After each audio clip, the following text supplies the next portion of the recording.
Well, apparently, welcome to Ball Cap Day on the VO Pro podcast. I'm your host, Paul Schmidt, and joining me today is we did a home and home series with these folks.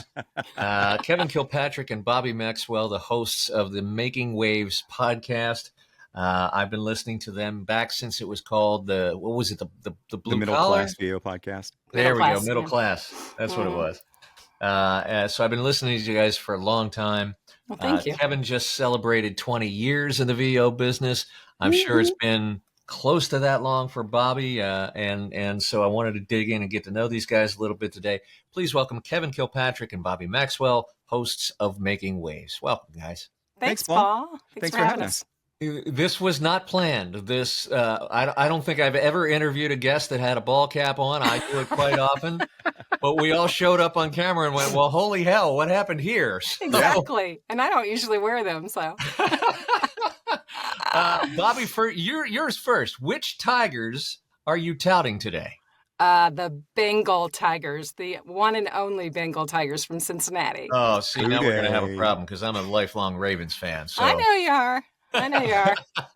We'll see you in a few weeks, buddy. All right. And Kev, you're rocking the St. Louis Cardinals. Yes, sir. I've been a St. Louis Cardinals fan since I was knee-high to a coyote. Grew up loving them. My family loved them, and so I just was brought up organically loving the Cardinals. I wanted to talk to you guys today because, as I explained to a lot of people, one of the great things about this podcast is I get to learn about folks that either I've met in person and don't know all that well because at conferences and events you don't get time to sit, or folks like you who I've known about online for a long time but never really have gotten to speak to outside of doing your podcast a few weeks ago. So I want to first find out how VO started with each of you, and Bobbi. I'm gonna break the ladies' first rule here because Kevin's celebrating his 20-year. Go for it. He anniversary. deserves it. Kev, how did it start for you? Paul, it started from radio. Of course, I started in radio in 1987, senior in high school. And so I started doing VO for radio, Okay. back then, obviously. But my first time making money outside of radio was I started doing it on the side, and it came about with automotive spots. It's probably about 98, 99, somewhere in there. I was working in Miami at WKIS KISS Country, where I was Gator. My air name was Gator, by the way. And so I had some buddies that worked with me, and they were doing car spots on the side. They had good gigs with agencies and stuff like that. And one guy came up to me one day and he's like, "Hey, Kev, I've got a client that needs another voice. I can't do it. You do great production. You do great spots. Would you be interested in making a little extra money doing a car spot?" I'm like, "Yeah." And so that one spot turned into more. I had a radio guy from the United Stations radio network that did We Carried a Countdown show of theirs. He asked me if I could do some hosting of some of their national shows. And I'm like, yeah. Oh, yeah, sure. And so automotive was what really made the transition for me because I did automotive spots on the side for 4 or 5 years, did a couple things here and there. And I started to seek that out. And I started to learn from my fellow radio DJs that had left radio and did voiceover full time. And I'm like, I could do that. I can do that. And so 2004, I kind of had it with corporate radio, and I was tired of watching all my DJ friends get fired. Why, whatever do you mean? Yeah. Yeah. Oh my gosh, exactly. But I was watching these legendary radio DJs that had made great money, deep six figures. And then all of a sudden they get fired because they want to hire somebody else that's making a third of what they're making. And so I did not want to be that guy in my mid 50s getting fired from a radio gig and going, what the F do I do now? Yeah. So I made a conscious decision in 2004 that I'm changing my career path. I'm going to do voiceover full time. I'm going to hustle. I'm going to grind, and I'm going to make it happen. So that's what happened in 2004. That's amazing, man. Congratulations. Our stories are actually very close. Oh, yeah? In parallel, sure. Complete all the way up to the nausea with corporate radio, right? Yeah, I concur wholeheartedly. Bobbi, how did it start for you? Well, I'm right there with you. We have the trifecta going here, guys. I'm starting to sense a little bit of chemistry here, right? I Yeah, for know, sure. just a little bit. I actually started radio at my high school. We had a Jeez. little tiny radio station, and knew that this is fun. It was an easy A in high school, but wanted to do that as a career rather than go to college like all my other friends were. And I moved from Cincinnati, where I was raised as a Catholic girl of a family of 11, to Las Vegas. Does that make sense? Wow. I know back then There's it's two like, wows there. First of all, family of 11. My yeah, God, you could field a softball team and have two on the bench. exactly. And then secondly, to take that upbringing and move to Vegas. Holy mackerel. Yeah, yeah. So that's where I really got my radio start. Stayed out there for a few years, came back to Cincinnati, and worked there for many, many, many years. Now just jump into what you guys did. Same thing. Tired of corporate radio, but I really kind of made the decision based for health reasons. There was so much going on then with a not only my cluster and the whole company, and then adding on a network after that. There was just so much work for one person, but no increase in pay, and so Yep. stressful. Yeah. And I'd been doing voiceover just like you guys throughout my radio career, and it was just, I had just gotten married. My husband said, "Just go for it. Go for it. We'll be fine." And best decision I've made in a long, long time. And to that go would have been full-time. when? That was in 2016. Okay. Yeah. All right. So you and I are closer together on timing. Mhm. I started doing the side hustle when I was on the air in 98 Okay. and didn't go full time until 2018. Oh, Right. yeah. So We're close. yeah, it was a long, slow burn for me. But I got first of all, I got tired of corporate radio, and then I got tired of corporate in general. Yeah. And said, there's got to be a better boss out there. And I found it. Yeah. And So, what freedom that is, right, Paul? oh God. And Yeah. honestly, Stress and Kevin, freedom. that is one of the reasons my program is called the VO Freedom Master Plan, because it's exactly what it gave me in my life. Right? Wow. Yeah. Wow. So, And you hear of right now, this past 2 weeks, iHeart is doing their annual layoffs, it seems, and you just go, I am so glad they made that decision, you know? yeah. And I feel badly for folks that I know that are still in the business because let's face it, we're all of a certain age. And when the Telecom Act of 96 came along, it changed the entire business. And then, of course, technology has piled on. But the radio business today is not even remotely close to the ones you and I got into, 30 years Yeah. ago. So For sure. let's talk about VO from a radio perspective. Do you guys feel, and Bobby, you'll go first on this one, do you guys feel like having come from radio is an advantage or a disadvantage in voiceover, and why? Depends on the genre. Commercial, probably a disadvantage with where the industry is right now with the commercial or flat read. I mean, we have so much personality, and it's hard to rein that in sometimes, or be able to make adjustments. Promo, obviously, an advantage. Right. I can't tell you how many promo coaches or people in the industry have said, this will help you coming from radio. So it's, it's half and half, really. Kevin, any thoughts on that? Yeah, I'm going to. I love that Bobby broke it down by genre. I'm going to say overall, as a whole, I would say an advantage. And basically, let's talk. Fundamentals. You learn how to work gear. You learn how to operate a microphone.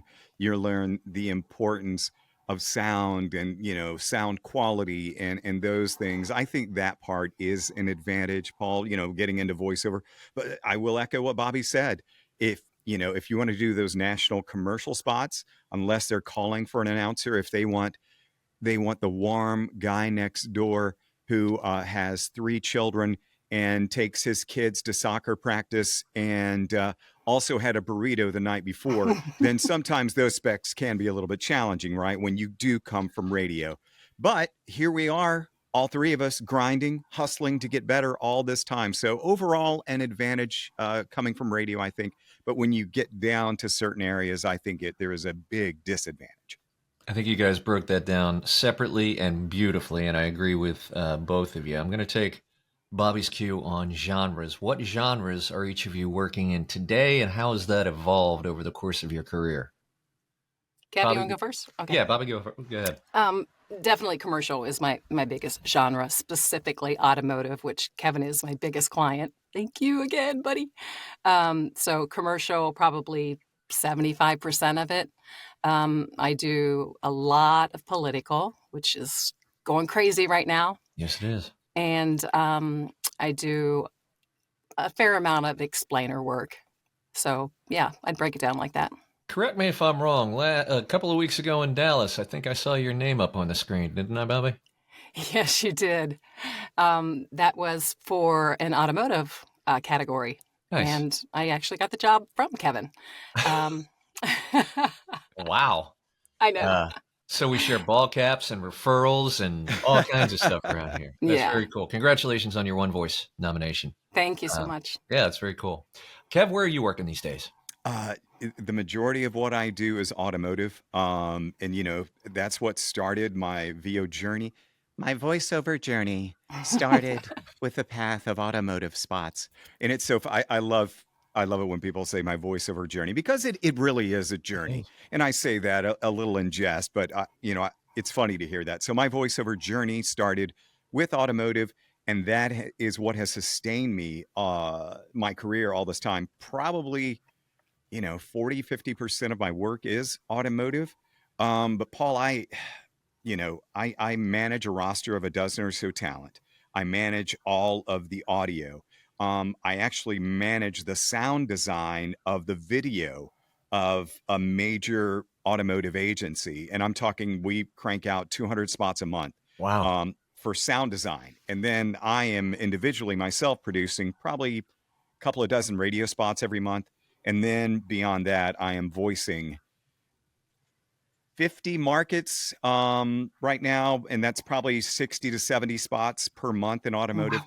After that, it's e-learning. And I also manage a roster of talent for an e-learning account. And then after that, maybe telephony. I have some great OG accounts. I'm the voice of Enterprise Rent-A-Car, if you call, the voice of the majority of Pizza Huts, if you call, Kia in Canada, Lowe's. I'm just very fortunate in that regard. And then I've got a handful of radio imaging clients too. And then I get the occasional national commercial. So that's kind of how it all breaks down. Automotive, e-learning, radio, telephony, and then business management. I don't know if that's a genre. Wow. As far as automotive goes, man, you guys are hip deep in it. So let me ask you this, and for the sake of maybe our newer audience members, newer voice actors, break down the three different kinds of automotive that there are. And when you say automotive, what are you guys referring to? Bobby, I'll let you go first. The three different categories, tier 1, tier 2, tier 3. Is that what you're talking about? Yep. Mm-hmm. Yeah. Obviously we both do a lot of tier 3, which are your local markets, the regional or tier 2, and then of course the national automotive spots as tier 1, which is difficult because a lot of the stipulations when you're hired for a national, automotive spot is you can't, you have to sign a non-compete. You can't do anything else. So I don't really even audition for those, knowing I would never give up all my other automotive clients just for one national. I mean, that's my bread and butter. Right. But yeah, that's pretty much what it is. And it could be anything from the announcer read, mostly in the tier 3, up to that very conversational read in tier 1, and we've done them all. And so are you doing, so tier 2, for those of you that might not be super familiar with automotive, tier 2 is generally the dealer associations, your capital area Volvo dealers, your tri-state area Toyota dealers, things like that. Are you guys doing tier 2 work at all? I had the Honda, like the Northeast Honda dealerships for about a year. I no longer have those, but Gotcha. no. I'm not doing any right now, but I've done a handful of them over the years. Um, the Delmarva GMC dealers, I don't know if you know those, Paul, Hmm. but Delaware, Maryland, Virginia. I sure Um, do. I did those for about 3 or 4 years. And I've done some, I don't know, Oklahoma Honda and, Southwest Nissan, a Sure. handful of those. But the majority of what I do is tier three, uh, from New York to Houston to, Miami, you know, everywhere in between. Nice. You mentioned briefly telephony, Kevin. And I want to get your perspective on this because telephony, I've heard kind of through the grapevine, and I've also assumed that telephony was going to be sort of, God, I hate this phrase, but I'm going to use it anyway, some of the low hanging fruit for AI, right? And I even had a conversation recently with Tom Deere about that. Are you personally seeing a lot of that work erode? And if you know, do you know is it if it's going specifically to clients who are now choosing to use AI for telephone menu work, for I IVR haven't work? seen me personally. I have not seen it erode. Thankfully, I picked up this telephony account in Miami when I was on air down there. One of the editors listened to me on the air, and he reached out to me. And this is like 5 or 6 years before. It's one of the little things that I'm like, okay, all these little things keep coming in. I might be able to leave radio. Right. It was one of those. It's like 98, 99. He reached out, but I have been with them ever since. And we worked out a retainer agreement, I don't know, 20 years ago because they wanted that immediate access. It was right around the time I went full-time VO. Right. They wanted that immediate access. Kev, we sometimes have urgent stuff. I'm like, well, let's work out an agreement then where, I'm kind of on call for you. And I turn stuff quickly. So I haven't seen it myself personally. But I'm very lucky to be able to work with a lot of big clients. Now, the thing is, though, Paul, I wouldn't know if some stuff was going the way of AI. I do know this group really well, and I think they would tell me. I think they would be like, hey, we're starting to funnel some of our stuff in the Right. AI space, but so far so good. And the way things change, the way pronunciations are, if you're calling Enterprise Rent a Car and you're trying to call Enterprise Rent a Car in Baltimore, and you have a wonky street name that needs pronunciation, that's a lot of what I do is like for directions to our location in Baltimore, please press one. And, then Kev comes back on Yep.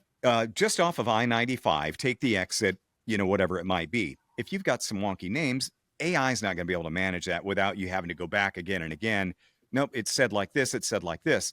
Where old Kev, if you say it one time, Kev can say it the proper way. Right. I haven't seen it yet, but I do agree with you that I think that will be among the more low-hanging fruit that will go by the way of AI once those with smaller budgets kind of decide to go that route. I hear you. Bobby, you said something interesting earlier. You said that for commercial, coming from radio can be a disadvantage. You came from radio, and yet you're working in a lot of commercial work. So it begs the question, what did you do to overcome those challenges? I would say most of that work is local markets, non-agent work. And it's, I don't book a lot through my agents.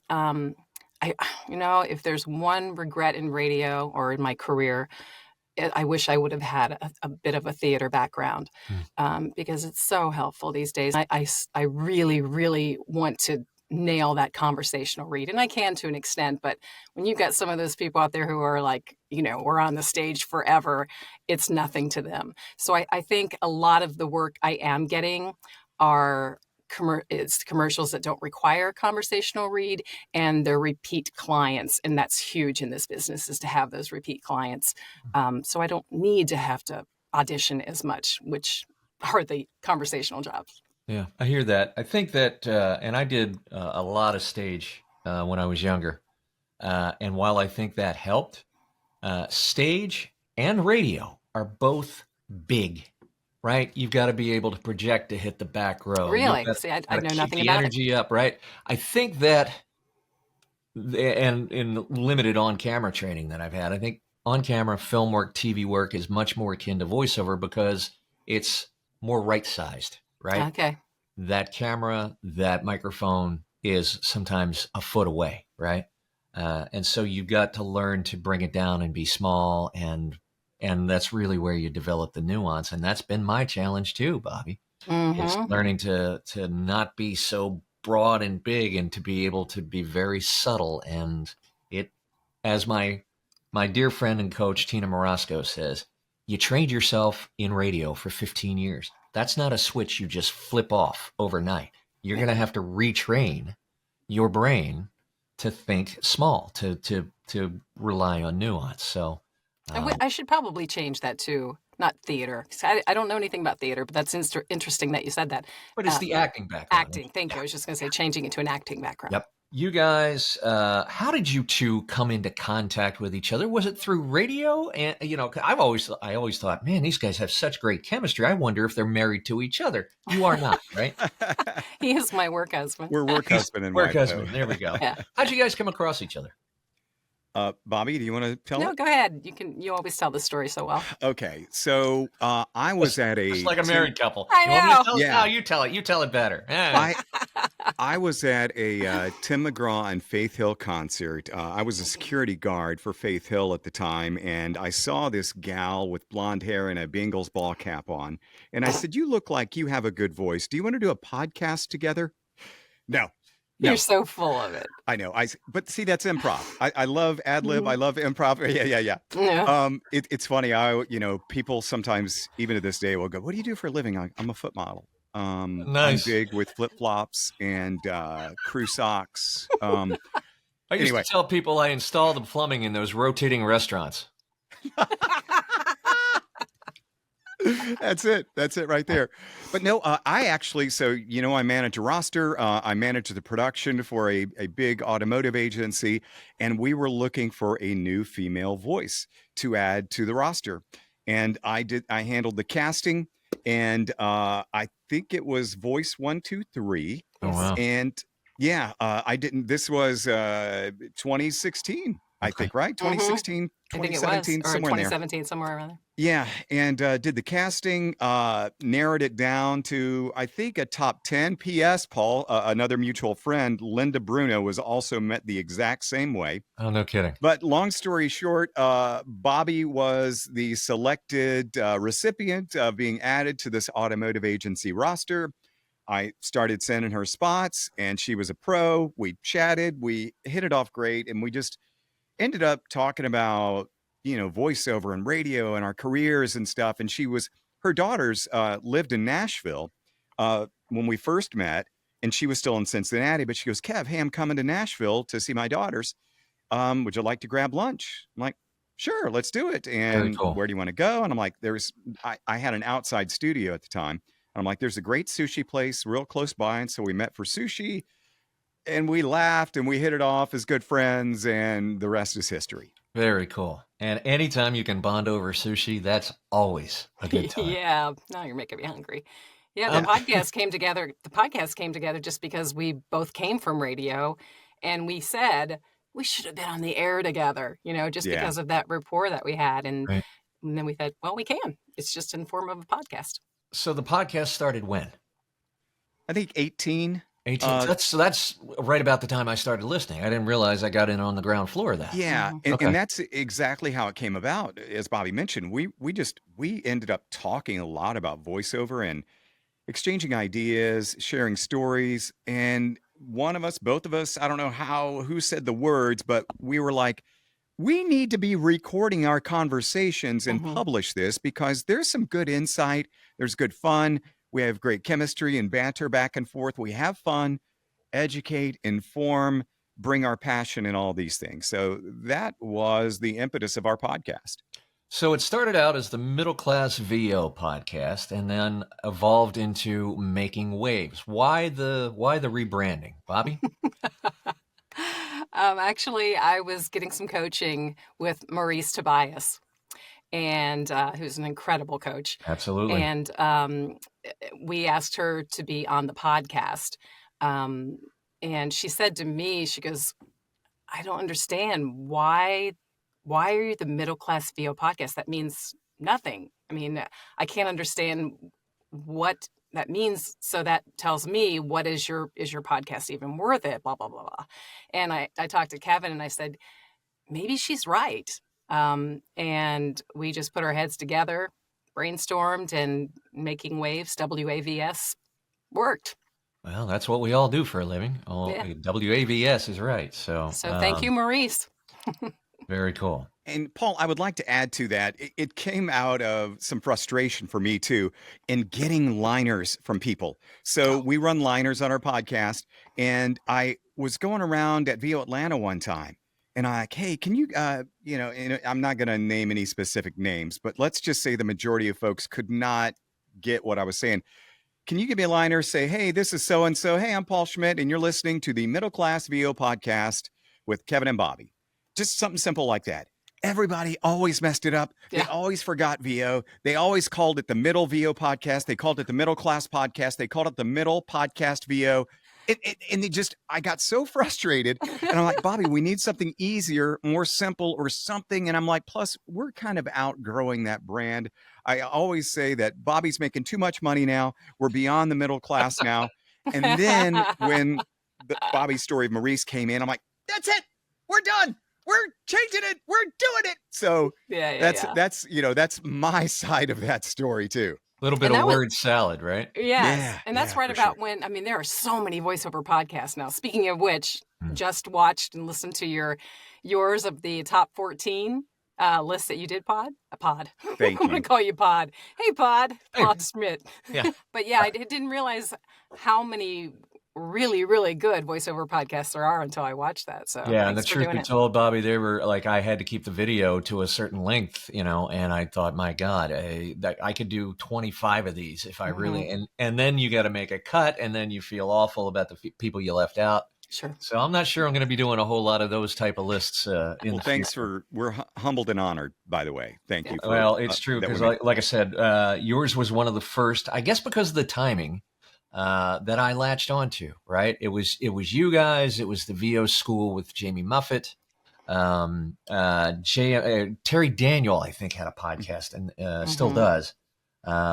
And those were the initial ones where I started to learn really about the business. I had a side hustle for a long time, and I knew a lot about the craft, not so much about the business. And I had to get up to speed pretty quickly. I knew how to market, but I didn't know the business of voiceover. And you guys were a big help in helping me learn that. So that's one of the reasons I wanted to have you guys on today. Excuse me just a second. Okay, I'm okay. That's a candy bar? That's the first time I've ever seen anybody dab their eyes with a protein bar. That's amazing. Kevin Kilpatrick, Bobbi Maxwell. The podcast is called Making Waves, WAVS. You can find it on, I know, Apple and Spotify and wherever you get your podcasts. I highly recommend it. Guys, thanks so much for hanging out today. It's been fun. Absolutely. Thank you. This was quick and painless, man. Thank you.